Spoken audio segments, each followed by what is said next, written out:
Et bienvenue à ce nouveau numéro de votre opinion sur Canal Kin Télévision qui reçoit pour vous Monsieur José Yango Wechiko, qui est vice-président de la PARECO et porte-parole de cette même structure que pilote Honoré Mbanda Nzambo Kouatumba.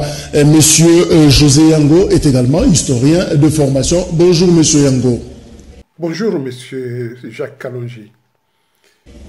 Voilà, avec vous, il sera justement question d'un droit de réponse, de répondre à Monsieur Otto, chef coutumier de Hutu congolais dans les territoires de Rutshuru, au nord Kivu, ici à l'est de la République démocratique du Congo, qui a fait pratiquement un certain nombre d'affirmations lors de notre dernier numéro. Alors, ce numéro sera co-présenté, et je ne serai pas seul, je suis avec mon confrère Dosta Kimbandia, qui est avec nous, présentateur de valeurs RDCM. Dosta, bonjour. Bonjour, M. Jacques, et merci beaucoup pour cette collaboration. Voilà, vous avez également des questions à poser à notre invité. Alors, M. Yango, nous commençons par une première question, affirmée d'ailleurs par notre invité de l'autre fois, M. Otto. Est-ce que vous affirmez que c'est la xénophobie qui serait à la base du conflit intercommunautaire entre le peuple Hutu et Nandé de l'Est? Oui, la question de xénophobie n'a pas sa place. Vraiment, monsieur Otto Baïzi dit n'importe quoi. Le peuple Nandé est en train de défendre sa terre. Le peuple Nandé est en train de défendre les patrimoines que les ancêtres lui avaient laissés. Alors vouloir qualifier nos vaillants compatriotes Nandé des xénophobes, ça c'est le monde à l'envers. Les Hutus comme les Tutsis sont là pour nous ravir nos terres. Ça c'est leur objectif.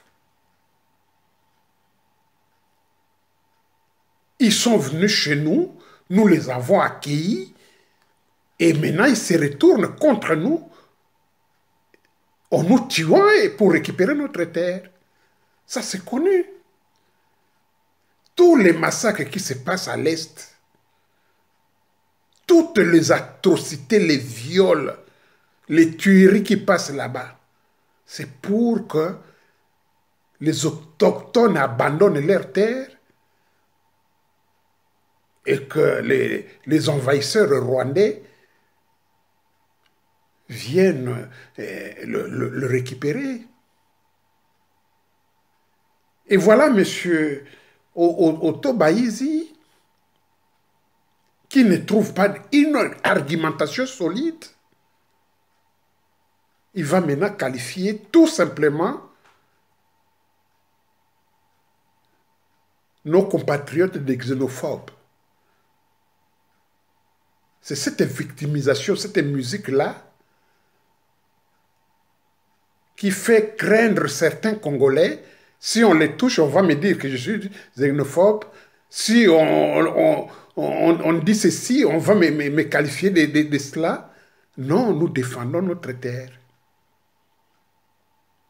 Comme feraient tous ceux qui aiment leur pays à travers le monde.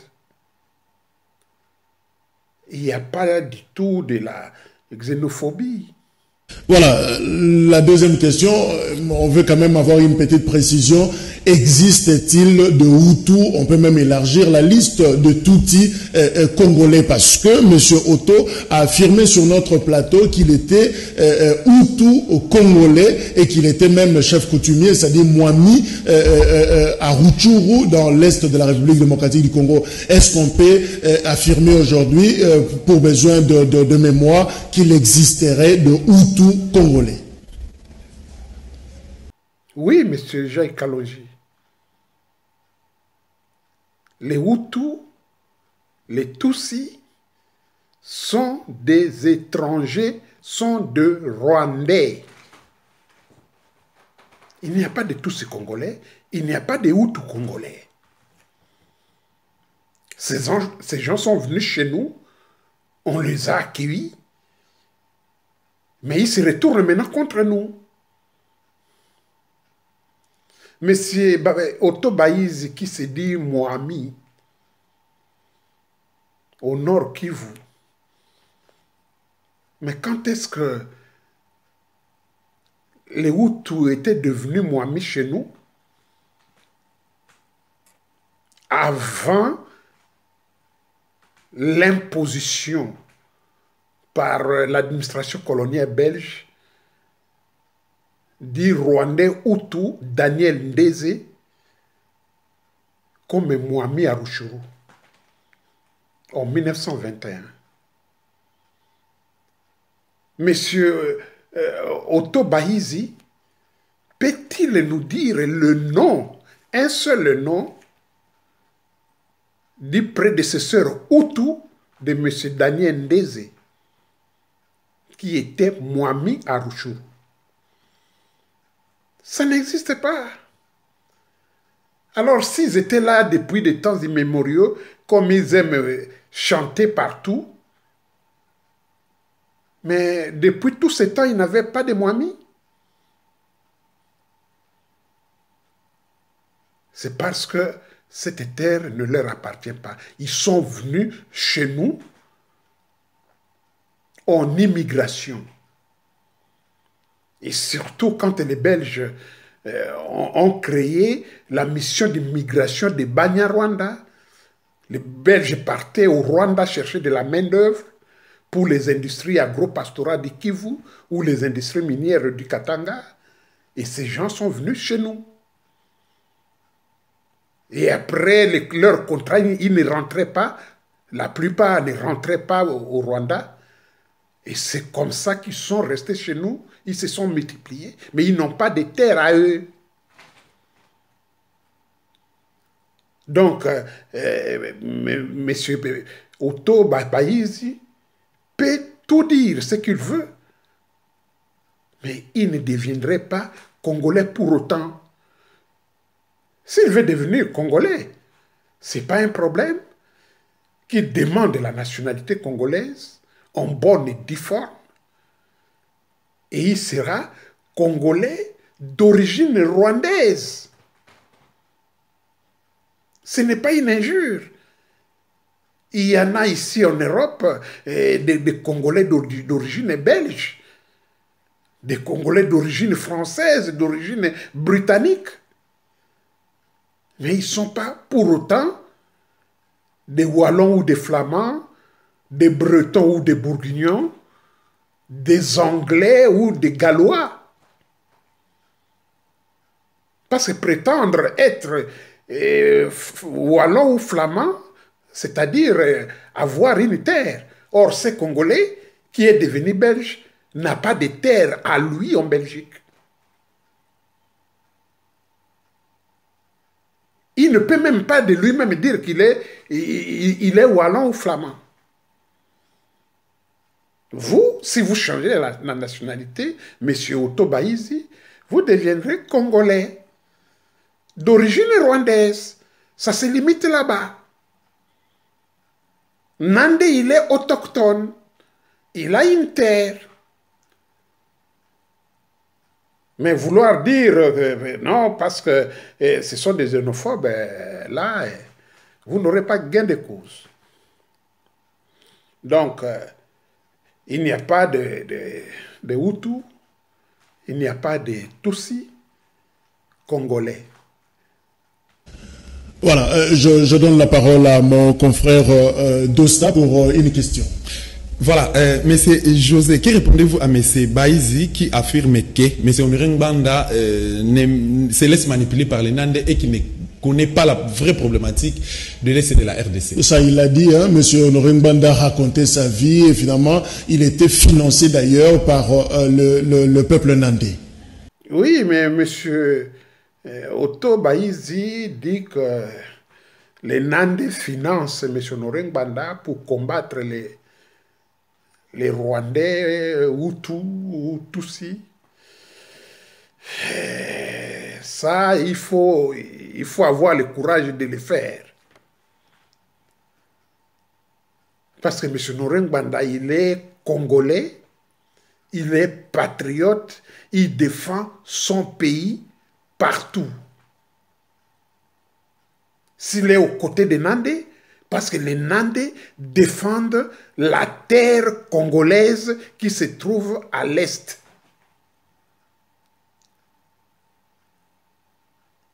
Alors, pourquoi M. Laurent Gbagbo serait financé, je ne sais pas de quelle manière, pour vous combattre, vous, les Hutus qui cherchaient à nous ravir la terre? Non. Si les Nandais n'étaient pas là, vous auriez pris cette terre depuis longtemps. Mais nos vaillants compatriotes ne se laissent pas faire. Et voilà pourquoi tout Congolais qui viendrait à leur côté pour défendre cette terre-là, et pour vous, il est financé, il est soudoyé. Non, ça ne tient pas debout. Voilà, Dosta, une autre question. Voilà, Monsieur José, vous qui êtes le porte-parole de la PARECO, pensez-vous que Félix Tshisekedi soit en mesure d'apporter des solutions par rapport à la situation qui prévaut à l'est de la République démocratique du Congo? Bonjour, Monsieur Dosta. Félix Tshilombo Antoine n'a pas de solution à apporter à la situation de notre pays. Et il n'a aucun pouvoir. Il sait comment il est devenu à cette place-là. Il sait qu'il a mis là-bas. Donc, il connaît ce qu'il peut faire et ce qu'il ne peut pas faire. Il sait qu'il est à la merci de Rwandais qui l'ont mis là-bas. Il n'a qu'à respecter un cahier de charges qu'on lui a donné pour faciliter la stratégie des Rwandais, pour faciliter Hippolyte Kanambe à faire bien son travail par les collabos congolais. Et il est là. Mais quant à dire que il peut donner des solutions, ah non. Il fait exactement le même travail que faisait le maréchal Pétain pendant la Deuxième Guerre mondiale. On ne doit en tout cas rien attendre du côté de Félix. Et il nous le montre presque tous les jours. Et il ne s'en cache pas. Ses partisans, les talibans, lui disent de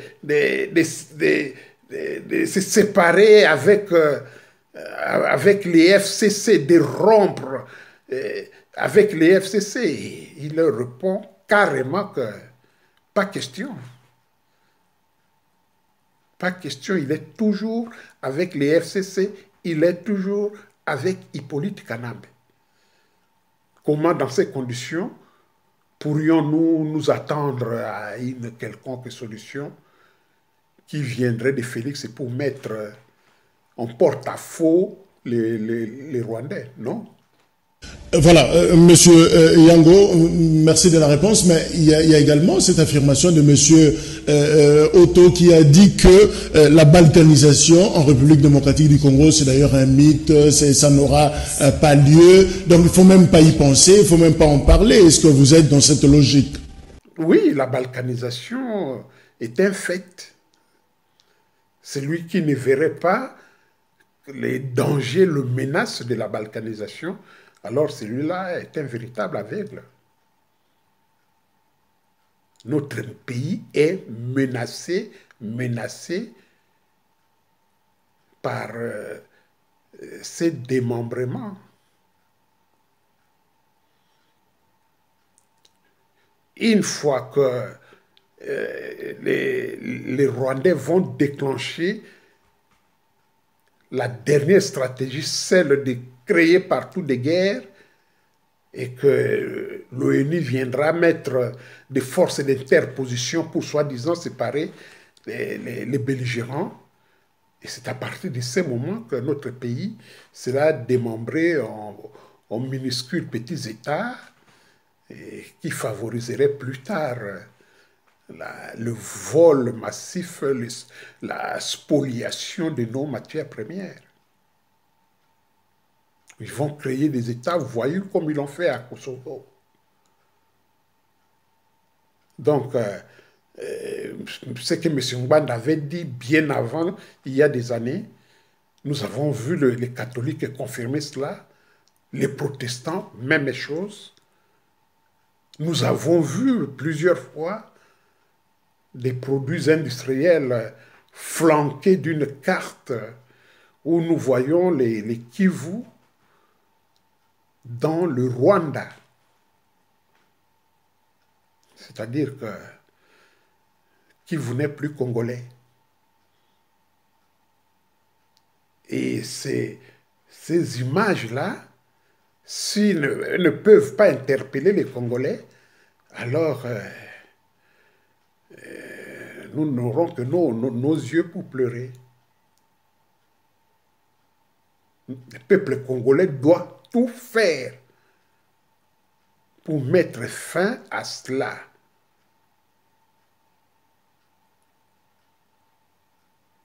Si les Vietnamiens n'avaient pas défendu leur pays, peut-être aujourd'hui on ne parlerait plus de Vietnam. On ne parlerait plus de ces pays-là. Mais ils ont tenu tête devant des napalms américains, devant des bombes, des tonnes de bombes. Et finalement, ils ont bouté l'Amérique dehors et ils ont préservé leur pays. Les Congolais doivent faire autant. Que les occupants sachent que nous sommes là à leur trousse. Oui, Dosta. Voilà. Monsieur José, porte-parole de la Pareco, un des combattants résistants de la liberté. Quel message la Pareco souhaite donner aux Congolais, particulièrement ceux de l'Est de la République démocratique du Congo en particulier? Ils sont traumatisés. Nous savons d'ailleurs les dernières exactions. On vient de tuer pratiquement, il y a des images qui circulent sur les réseaux sociaux avec cet enfant sur sa mère décapitée pratiquement. Alors quel message adressez-vous à toutes ces populations de l'Est? Oui, les messages que je peux donner au peuple congolais est celui de se mettre debout. Parce que l'occupant aussi profite de la torpeur de nos concitoyens, d'une certaine irresponsabilité, parce que nous ne devons plus attendre alors rien du côté des hommes politiques. Les hommes politiques cherchent plutôt les intérêts pour leur propre vie et celle de leur famille, et c'est tout.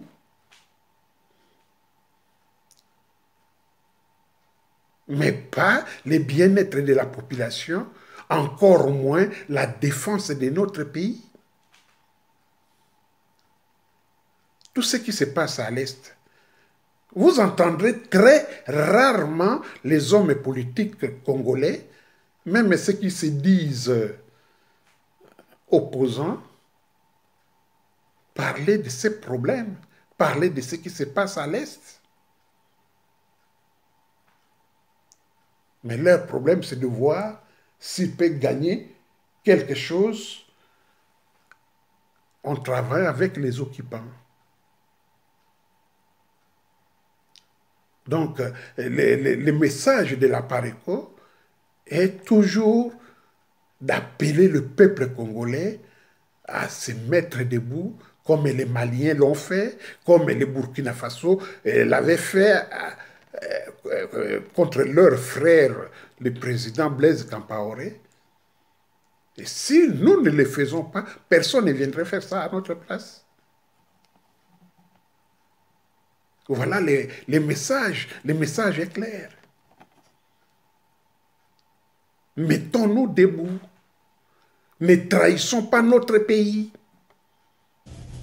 Voilà, Monsieur Yango, peut-être pour finir cette émission, une dernière question, c'est par rapport à l'actualité. Le mini-sommet de Goma, initié par le président Félix Tshisekedi, qui n'a pas eu lieu. Et en principe, on devait accueillir les présidents rwandais, les présidents burundais, les présidents ougandais, mais finalement, ce sommet n'a pas eu lieu. Alors, que peuvent être les vraies raisons, les dessous des cartes de ces rendez-vous avortés pratiquement? Oui, la conférence de Goma,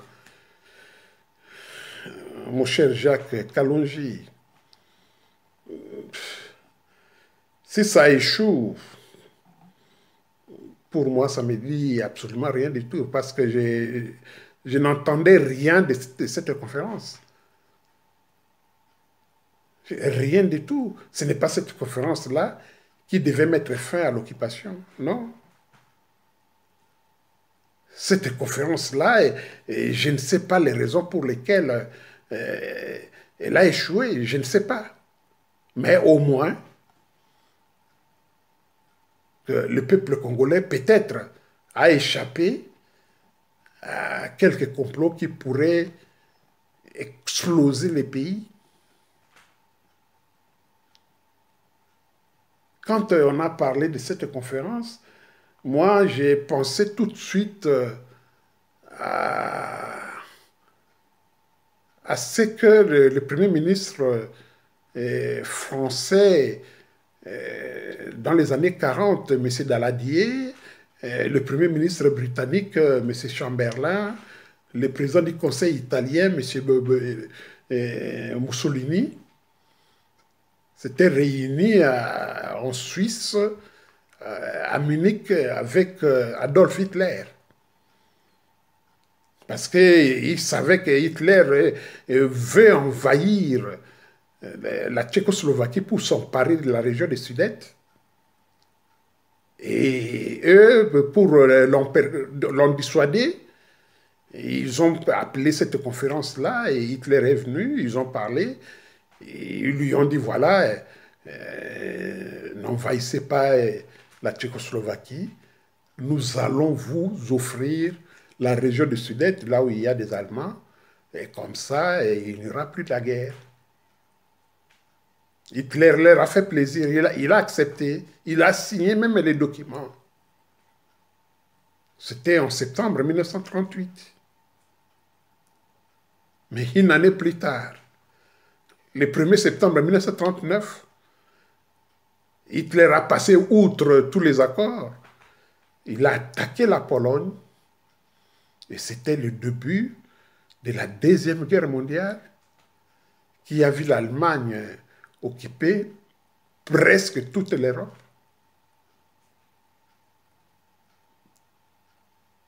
Félix Tshilombo allait se mettre sur la table avec nos occupants, il le sait très bien. Paul Kagame, Museveni, pour ne citer que, soi-disant, ils sont là pour chercher des solutions entre les bisbilles qui se passent entre Paul Kagame et les Burundais, entre Paul Kagame peut-être avec son frère Museveni. Tout ça, c'était de la fumée. Et je ne sais pas si c'est heureusement pour nous que cette conférence a échoué, mais les dangers demeurent. Les dangers demeurent. Et tant que Félix Tshilombo sera toujours à la tête de notre pays, il faut nous attendre à des trahisons encore beaucoup plus graves que celles-là. Parce que lui, il est là pour satisfaire aux besoins hégémonistes de Rwandais. Il ne faut pas oublier cela. Voilà, merci. Nous sommes bien obligés de conclure cette émission co-présentée avec mon confrère Dosta Kimbandia. Merci Dosta. Merci infiniment pour l'invitation, surtout pour la considération. Merci également à vous, monsieur José Yango. Merci. Je rappelle que vous êtes vice-président, un des présidents de la PARECO, qui pilote Honorine Banda. Vous en êtes d'ailleurs le porte-parole et historien de formation. Merci également à tous nos téléspectateurs de Kinshasa, de Brazzaville, mais aussi de partout dans le monde. Et je vous fixe rendez-vous pour le prochain numéro de votre opinion sur Canal Kin Télévision. Au revoir.